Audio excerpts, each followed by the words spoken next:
Aujourd'hui, je vais faire un retour aux sources. En fait, la première fois que j'ai dégusté un vin de Bourgogne, c'était vous n'imaginerez jamais, dans une foire aux ferrailles et au jambon. J'étais encore peu amateur de vin, mais je commençais à être curieux et vouloir goûter des vins que je ne connaissais pas.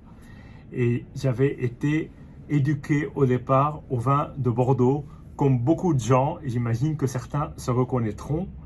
Le Bordeaux était pour moi beaucoup plus simple. Il y avait le Médoc, les Graves, la rive gauche, la rive droite, les grands crus, les crus bourgeois. Tout était très simple. Et quand j'ai voulu rentrer dans le monde du Bourgogne, je vous avoue que je me suis totalement perdu. Et puis un jour, avec un ami, Nasri, qui d'ailleurs fait partie de notre équipe, déjà à l'époque, donc ça remonte à il y a très longtemps, nous sommes allés ensemble à une foire près de Paris, au Bois de Vincennes, qui s'appelait, je ne sais pas s'il existe encore, la foire à la ferraille et au jambon. Bon, elle ne parle pas de vin, mais comme souvent dans les foires un peu partout en France, on trouve toujours des stands de vin.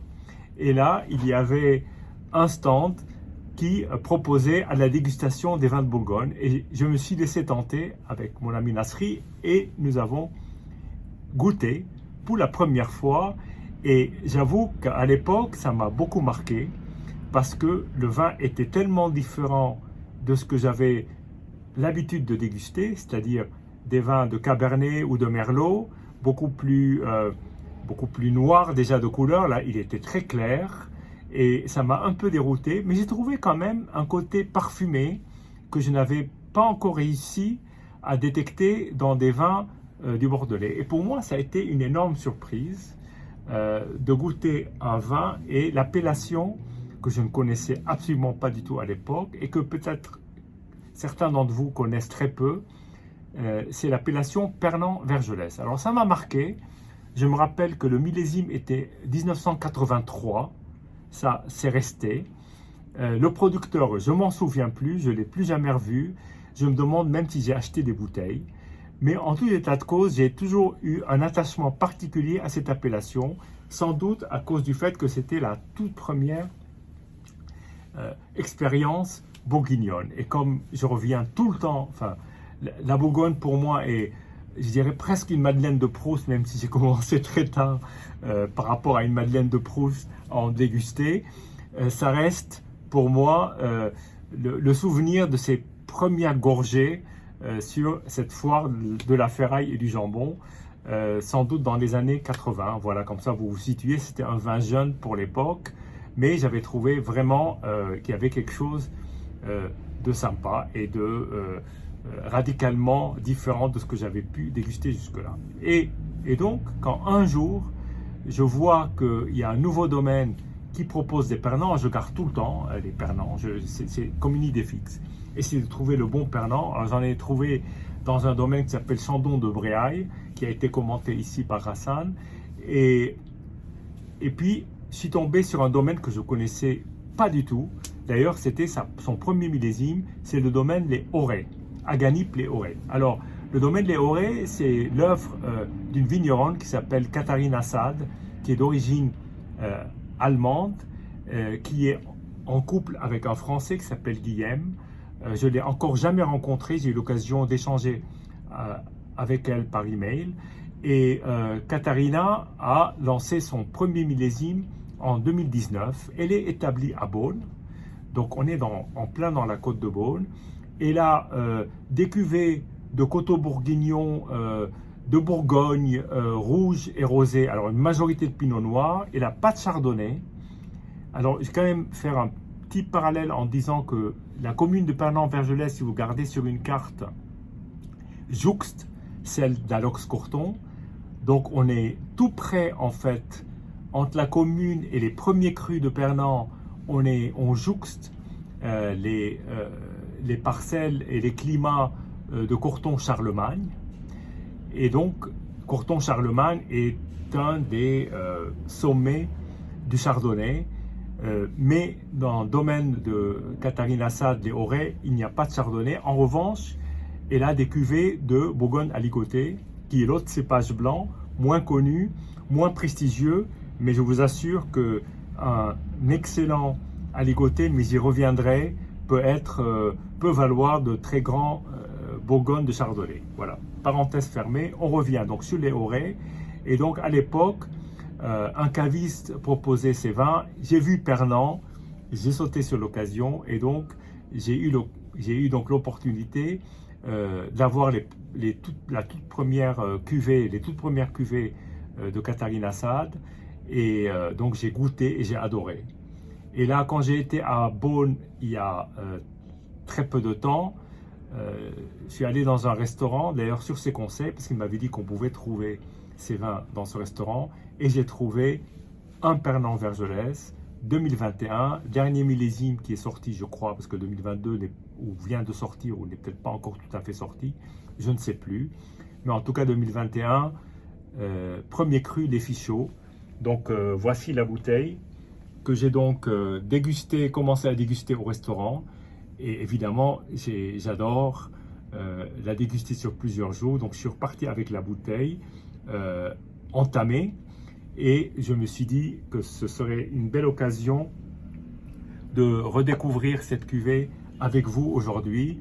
Alors, cette cuvée-là, je l'ai dégustée dans un restaurant qui est absolument superbe, où on mange de la cuisine de bistrot, évidemment, assez fine et sophistiquée, mais excellente, dont des tartines à la truffe. On est encore en période de truffe, c'est tout juste la fin de la truffe noire du Périgord. Et là, c'était absolument superbe avec ce vin-là.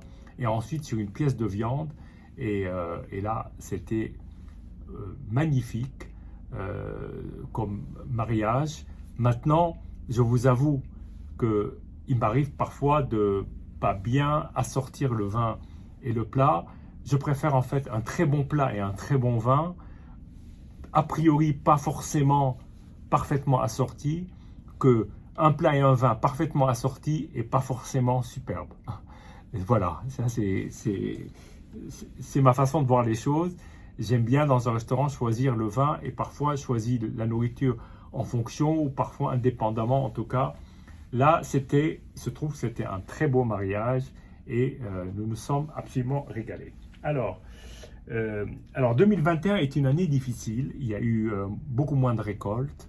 2022, alors c'est rattrapé, qui était une année absolument superbe. D'ailleurs, toutes les revues de vin parlent de 2022 comme étant une année exceptionnelle.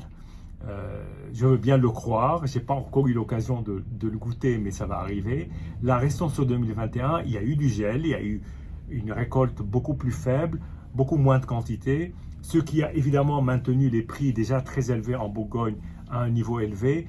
La qualité, ça dépend des vignerons. Quand ce n'est pas le grand millésime, en général, on juge souvent les grands vignerons sur des petits millésimes. Je ne sais pas si on peut dire que 2021 est un petit millésime. En quantité, oui. En qualité, ça dépendra évidemment du soin qui est fait à la vigne et puis du travail au chai. Là, en l'occurrence, on est sur un travail qui est très peu interventionniste, des levures indigènes, un travail manuel en vendange, en travail à la vigne, en vendange, mais tout le long des saisons.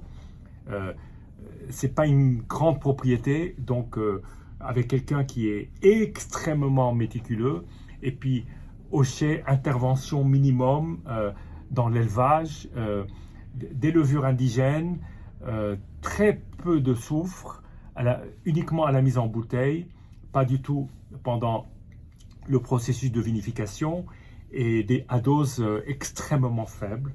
Donc c'est un vin, alors les raisins sont triés, tri drastique, pour s'assurer, bien évidemment, quand on travaille dans des conditions proches du nature, que les raisins soient les plus sains possibles. D'ailleurs, ça doit être le cas chez tous les vignerons, ça doit être la règle, mais encore plus quand vous êtes peu interventionniste parce qu'il n'y a aucune correction possible. Voilà. Bien, allons-y maintenant, et je vais donc déguster ce vin qui m'a vraiment enchanté. Alors, la robe est extrêmement jeune. C'est un vin d'une couleur assez sombre, assez violette, je dois dire, pour un Bourgogne. Bien entendu, on reste dans les niveaux de clarté des robes bourguignonnes, mais pas forcément sur le spectre le plus clair, pas forcément sur le spectre le plus noir comme il y a pu y avoir dans les années 2000 avec beaucoup d'extraction chez certains vignerons. Là, on est entre deux, mais on n'est pas sur une robe très claire, mais la couleur est quand même avec du rose et du violet très très très peu évolué, donc un vin très jeune. Alors, l'avantage là, c'est qu'il a pu s'aérer pendant quelques jours et ça a dû, j'espère en tout cas, je vais vous le dire dans un instant, lui donner un peu plus d'aération, bien évidemment, et un peu plus de vie. Voilà.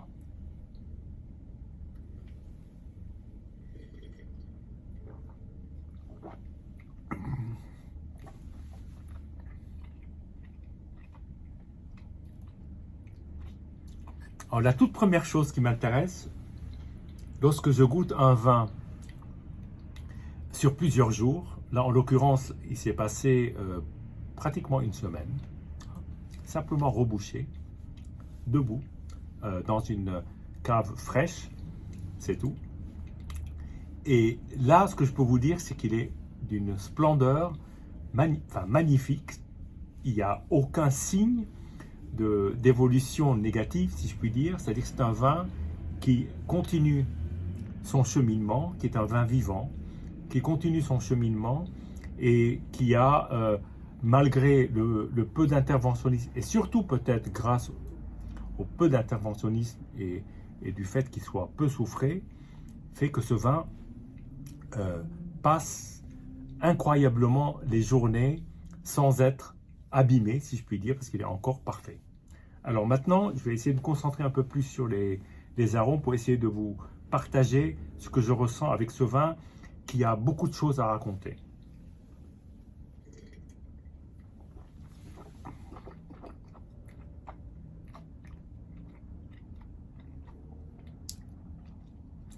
Alors, l'attaque est énormément sur le fruit, mais le fruit presque macéré, d'une énorme vigueur et d'une énorme fraîcheur, qui va sur des tonalités de framboise écrasée, très légèrement, très légèrement confiturée, très légèrement, avec un peu de poivre blanc, d'épices extrêmement douces, et puis une matière d'une énorme douceur et une belle concentration dès l'attaque. C'est-à-dire que dès l'attaque, on est pris par ce vin qui traduit une belle personnalité.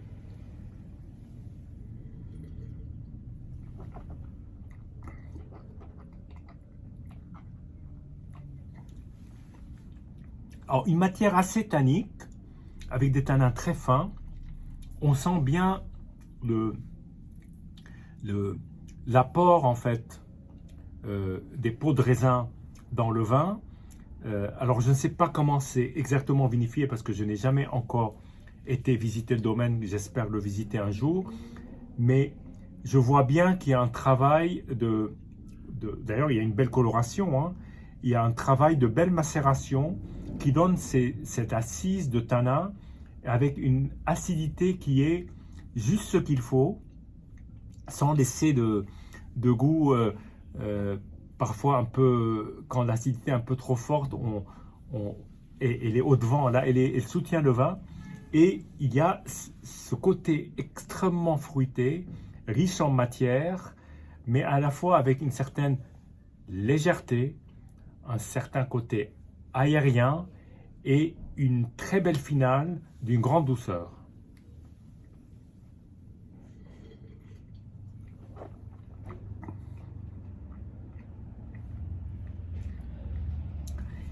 Je dirais que c'est un vin, alors je ne veux pas utiliser le mot nature, mais c'est un vin qui est d'un naturel, immédiat, et avec une grande profondeur, et sans parler de sophistication, parce qu'il a un côté très immédiat. Il est juste équilibré comme il faut, avec sans doute un élan pour lui permettre de se développer encore plus. Alors, le climat Les Fichaux est un climat qui est juste un tout petit peu en côte, en dessous d'un climat qui est très connu, qui est l'île des Vergelès, enfin très connu, tout est relatif, l'île des Vergelès, mais on est vraiment dans un climat qui est proche des Courtons-Charlemagne et de la commune d'Alox-Courtons, et bien évidemment dans l'ensemble des climats de Pernan-Vergelès. Voilà, je vous dis santé, vive les Aurès et à très bientôt.